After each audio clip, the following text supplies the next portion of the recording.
Coming up on Mobile Learning in the Classroom, earthquakes.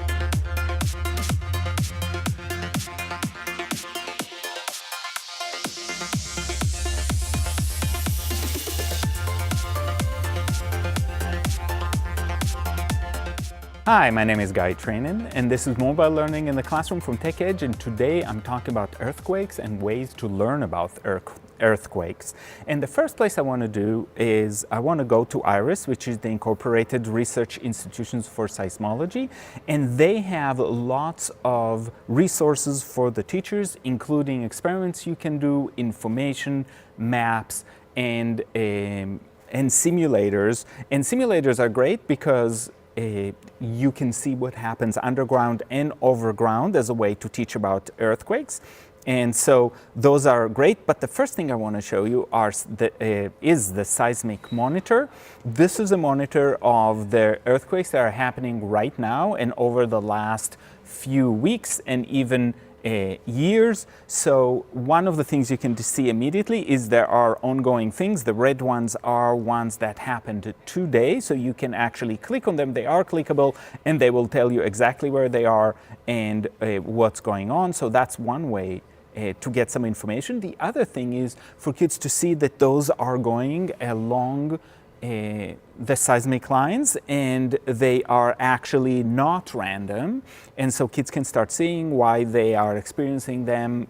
For example, if they are in Southern California, why they're not, if they are in other places. So it's a way for them to get a sense of where it happens in the world in real time and do some exploration like that. The other thing that I love about this site is that ability to use different kind of animations to show you how things happen, including in this case the different ways the waves work along the surface and underground. So this is a simulation of different kinds of waves and how long they take until they get to that target. In this case, it's the place that is the house, and you can see that the ones going underground, the P waves go really, really quickly and make it jump. The S wave comes second, and then you've got those rolling surface waves. So it helps explain to kids why when there's an earthquake, there's more than one thing happening, especially if it's far away, and that the distance does matter. And you can see the seismic activity on the bottom, which I think is a really good addition because that's a way to start thinking. So this has lots of ideas, and what I love about this is this website also guides you through it, which is working both for the teacher and if you want students to explore on their own. It's in simple enough language that they can actually explore here. And one of the things that you need to know is this has resources in multiple languages. This one, in this case, is also in Chinese, but there are other opportunities in other places. So these are the kind of things that you can find here, and you can see that it's done also by levels. So you can see things that are considerably more advanced and less advanced depending on the grade level you're teaching, the amount of time you have, and the level of knowledge of your students. Lots of other resources on this website that are worthwhile. One of them is the teachable moments, what to do if something is happening right now, how do you use it? And so lots of ways to think about how to use things are happening around us. If there are earthquakes, we're in Nebraska, it's not very likely to happen, but if it does, we're probably will be ready to teach about that because it's all there. And again, windows into professional development for teachers are available as well. So this is a great resource. This is IRIS, the Incorporated Research Institutions for Seismology. The next thing that I want to talk about is similar to one we reviewed a few weeks ago, which is an app from the Red Cross.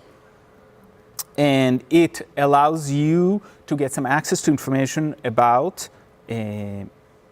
earthquakes and about the ways we can deal with earthquakes. Where are they happening right now? And so I'll add a place later, and you can look at the location right now, and you can add another location, so it will give you a city. Let's do Santa Barbara, California, right? Right now, nothing is happening there, so that's a way to think about it. Alerts, all is well, and you can also get a wider map of the United States and where are things happening. And so you can see where the Red Cross is working, but also where we're having earthquakes. So this is out of the Red Cross. A great little app, if you are having some movement around you, is this little app that is a seismograph that measures the amount of movement. And I love this because it can measure real earthquakes, but also because you can then simulate earthquakes and they can see how it reacts when things move, and it's got something to do with the frequency and with the strength of that movement. So this one is Seismometer 6, and that's another great way. There are other apps to do the same thing, but that's a great way to explore how much movement generates what kind of lines and how does it compare to real earthquakes. So today on Mobile Learning in the Classroom, we talked about earthquakes, and I'll see you next time.